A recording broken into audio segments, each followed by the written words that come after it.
All right, awesome. Looks like we are on. I'm going to get you guys to the scores for today. And I almost did not make this video. And then I saw the amount of subscribers that I have. And I felt like I can't disappoint my fans. My gosh, you can probably see the time. Yeah, that is the time. But we do have daylight savings, so it actually feels like 11:16. I wanted to go through those scores and just be upfront with you guys on that. I came out to about 7-5. Let me make sure we're still going. Yes, we are. 7-5 for today's picks. So I feel pretty good about that. But after Monday and today, I feel like I'm going to have to rename my channel to Even Steven instead of Biff's Almanac. Biff's Almanac is supposed to be perfect. I don't think I can live up to that name. So let's go through it and see what happened. So here's three scores from today. Bruins and Kings. I did choose the Kings for that one. I thought the Kings were kind of riding in pretty hot. Probably not a good idea to go with them since it was a back-to-back game. Teams often don't do well in back-to-back, but sometimes they do, and I felt like the Kings were coming in hot. Typically, they've been taking more shots than that, and they've been on kind of a scoring bonanza over there, especially since they got Panarin and they got the new coach. So there's kind of a new spirit with the Kings. Yeah, they lost that, but it was a back-to-back game, so you might want to keep your eye on the Kings for the coming month. I don't think they're out of it. We can look at the standings. I don't want to get too ADD or whatever, but Kings could make a run. You could see kind of a new spirit. I mean, they still got good players. They don't do well in overtime, though. I think their OTLs are like 15. That's crazy. It's one of the highest in the league. We did win with the Sabres. Is that kind of an easy bet? Kind of. Sharks are a good team. I think they've had some problems in net, but they're also still pretty young. So they're going to make some mistakes. They're still kind of like sort of finding their sea legs, I guess. But yeah, you got Celebrini, Will Smith, Toffoli, some good players on that team. Let's see, but in the Sabres, yeah, I mean, let's face it, if you're going to bet on the Sabres. Sabres are white hot right now. You might even look into some of those future bets, like for Eastern Conference Finals. That might be a pretty good tip for you if you want to do some of the futures. Put them down because it's still relatively low, and it'll probably grow for the next month. So if you want to even cash out before the actual finals, you could do that. The Sabres should be pretty nice. They're just peaking right now. They're in first place in that division and jumped ahead of Tampa Bay Lightning. So yeah, that's crazy, man. So that we did get that one. We lost that one. We got the Canadians. It's pretty easy to bet against the Maple Leafs. So I don't pride myself too much on this one. Canadians are solid. They just got a lot of energy, a lot of fire. Of course, you can see Kapanen. Kapanen can get pretty hot, so watch out for him. And of course, Caulfield. And they've had problems in net. Some people would say, no, it's not so bad. But yeah, they've had some net issues. Not too many shots in that game. So yeah, watch out for them. What is it? Montembeault, I think. And I forget their backup. We got the Rangers and Flames. That was a no-brainer. Flames are kind of flamed out. Red Wings, I did choose the Red Wings for this one. I thought they would be more solid. Panthers have kind of teetered this year, and I thought they'd be pretty solid in net and stuff. So, yeah, it's just one of those games, I guess. We went with the Lightning with this one. They were heavily favored, actually, close to 70%. Blue Jackets are a good team. They're kind of one of those sleeper teams that could break out. Lightning have been weird. I think they're probably like 5-6. I said 5-6, like 4-6 in the last 10. So they've been kind of faltering a little bit, which happens, but it probably won't be for too long. We did get the Stars. Stars and Knights. That's a tough bet, right? Those are two really good teams.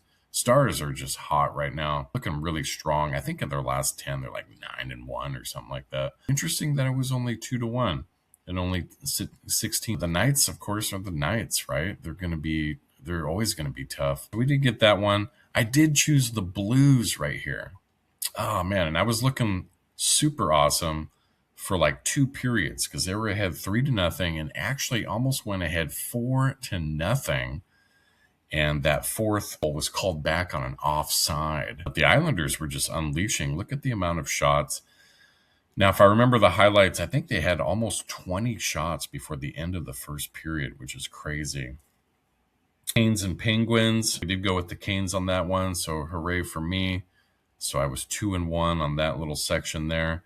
I always go with the Ducks. I think I told people, if you choose the Jets, I get it because you got Connor Hellebuck in net, and the Jets were kind of finding their stride. They were looking pretty strong for a week or so there. Ducks seemed to have a handle on them. I should have just thrown that out there, I kind of had a sense that Ducks wouldn't have their travel legs. They traveled for this one after being at home for 12 days. So we just came off a huge homestand. Beat the Jets over a week ago, and we seem to have a handle on them, and we know how to get past Hellebuck. That is crazy. If you can get past Hellebuck, you are an automatic all-star. We did choose the Wild on that one. Wild are just awesome. Good to see that Kaprizov did his thing. He's got 37 goals. I did give you guys that for the picks. Let's see who else I have here. Oh, a little highlight here.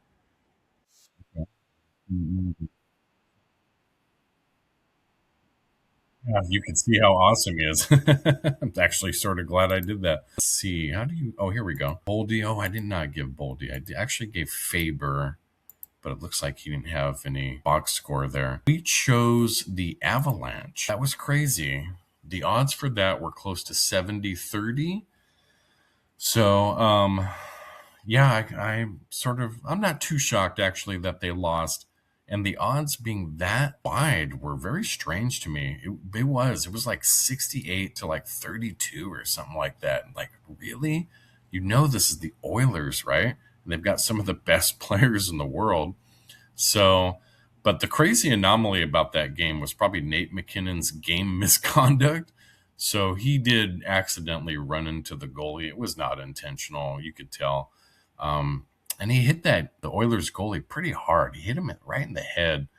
He tried to evade him, but it looks like, I think it was Darnell Nurse that kind of boxed him in and made it so that he could not evade that goalie. And I feel like that's a Darnell Nurse thing.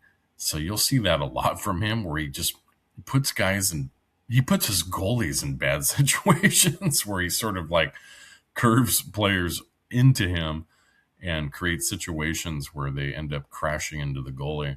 So yeah, so we lost that one using the Avalanche. So yeah, we went about 7-5 today, but hopefully we can do better. What I wanted to do with you guys is hopefully you'll get a lot out of this. I want to start a fantasy series, and I'm going to bounce over here and I'm going to get some of my clips ready. Okay. Yeah, we should be back. I'm going to show you some of my success in fantasy. Now, it's too bad that I didn't have my first season. I didn't take pictures of that. It was kind of a trial season. I had started fantasy hockey in 2022. I've been a hockey fan for 11 years, and fantasy was just never on my radar. And then I gave it a shot in the 2022 season, 2022-2023. And then that season, I actually ended up going to the finals, and I lost in the final round. And I remember how I lost. I lost by sitting one of my goalies. And I ended up paying for that. I think it was Vasilevsky. I think I actually was able to get Vasilevsky, and I sat him. Right. If you have silent judge, I can hear your silent judgment from here, which is no problem. So when I got back into it in the 2023-2024 season, you can see what I did there. And I actually dominated. I went 18-3 and won the whole thing and had a good roster. And it's too bad I don't have a picture of that. That was my second season. That was in the pro level too. Yeah, you can see it right here. LA Pro for that one. And here's this. I'm just showboating right now. So 18-3, April 19th. That's what we did a couple years ago. I said last year, 2 years ago. That was for that. And I wanted to show what happened last year. I actually got in second last year.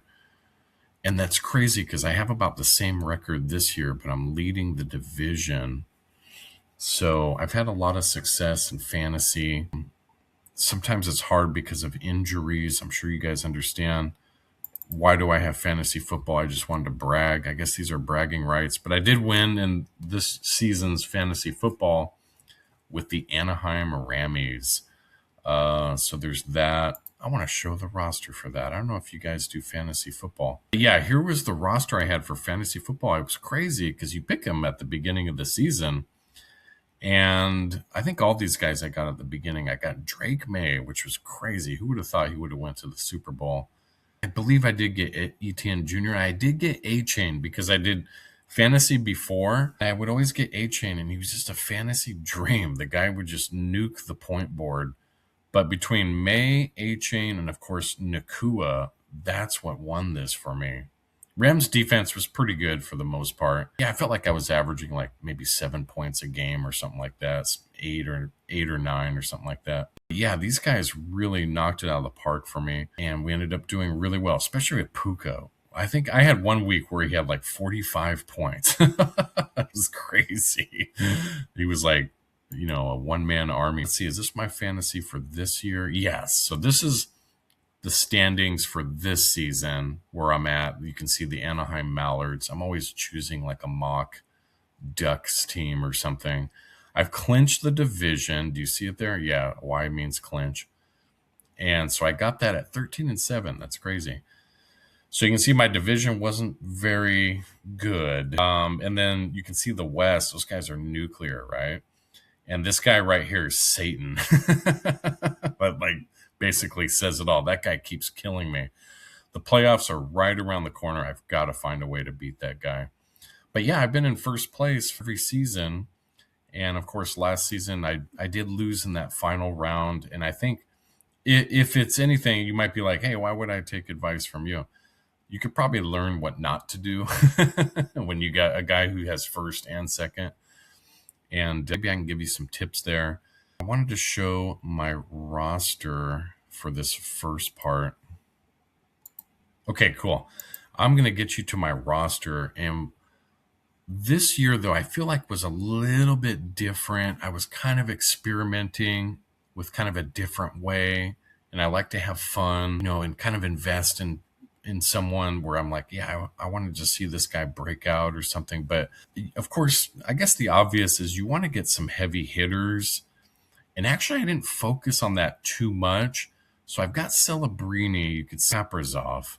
So those are my heavy hitters. But I feel like typically you're going to go for like 4 heavies if you get the chance, though, right? Because a lot of those guys are going to get drafted.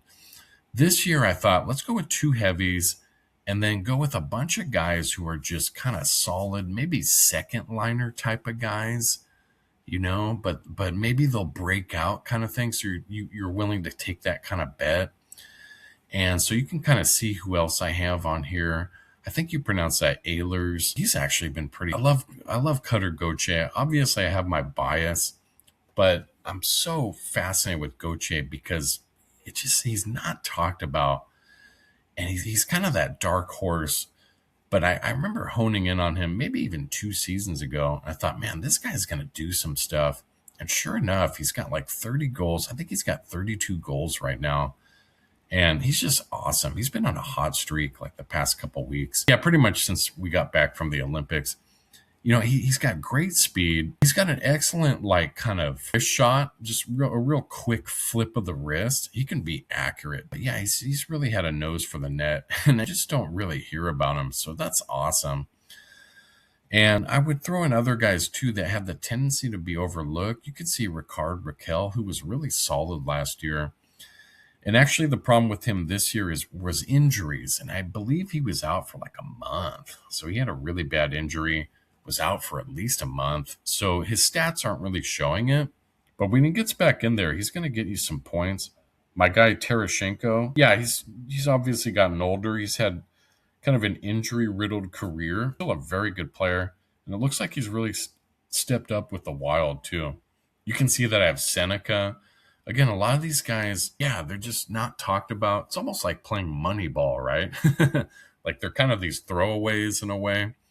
And you pick them up and they just get wins for you, So that's a sample of that kind of like the bigger part of the roster. Let's go to the other section. Yeah, so you can see my defenseman. I'd like to highlight Pareko. You probably already know about him, but he's just solid. He's so consistent. It's crazy. You're going to get points from him like every night. Same thing with Trouba. I got Jacob Trouba on there. Obviously, I've got my sort of Ducks bias, which is probably what works against me. So that's where maybe my role comes in to kind of actually helping you guys. That's probably what ends up counter effective, but I do it because I love it, and I love to see him perform or whatever, and it just kind of makes a team for me. Lacombe does pretty well though.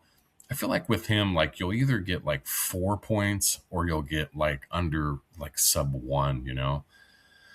So let's see, Ekman Larson could be pretty solid. Ian Cole also pretty consistent. But yeah, that's a pretty good core of defensemen. Yeah, we got enough here. Oh yeah, there's Radish. I talked about him in the other video. There was a stream for like 2 or 3 weeks where the guy was getting like 5 or 6 points. I mean, this guy scores goals. I can get the stats here if you guys want to see it, but yeah, I think he's got like 17 goals. He's a defenseman. He's got like 17 goals. Guy was on fire. Like in January, I think even going back to December, he was just doing awesome. So it looks like he's out. I think I read something about a funeral. I'll have to double check that, but it might have been his father. I think his father passed. So blessings to him, condolences to him. And he's really excellent. So watch out for him. And again, he's another one of those guys where yeah, people just don't talk. I feel like with Tampa Bay Lightning, it's weird, right? Because they won what, like 2 Stanley Cups in a row, and they don't really get talked about that much. Maybe it's just me. Maybe because I'm here on the West Coast. And I have one more sample roster. Yeah, we went a little bit lower here with the goalies, and that's probably where I messed up this year because I've been switching out goalies a lot.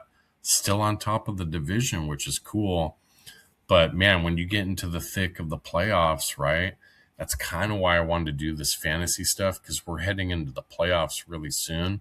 So maybe people want some tips on like who to pick up. Hofer's pretty good. You saw it tonight. He had 45 saves. He just didn't get much help from his defense. Looks like his defense kind of messed him up. Big fan of Luukkonen. Crazy, right? Like who cares about Luukkonen? Now, actually, I discovered Luukkonen back in 2024 and picked him up, I think around this time, probably in March. And he just rocked it, man. He did then what he's doing now and getting like 7 points a game. It's crazy. I wish I took a picture of that, but if you do fantasy, you'll see it. So yeah, he's kind of one of those sleepers that you could pick up, but you got to watch out because I don't think they have him starting every night. They might be sort of hopscotching a little bit between Lyon and Luukkonen. And man, I believe in Luukkonen. I'm a big fan. And look what's happening with the Sabres right now. They got all kinds of support. Those guys are just rock. So yeah, that's kind of an example of my lineup. Maybe I'll just go through here real quick. Yeah, this video is almost 20 minutes, so I probably should cap it really soon here. But yeah, I went to NHL.com.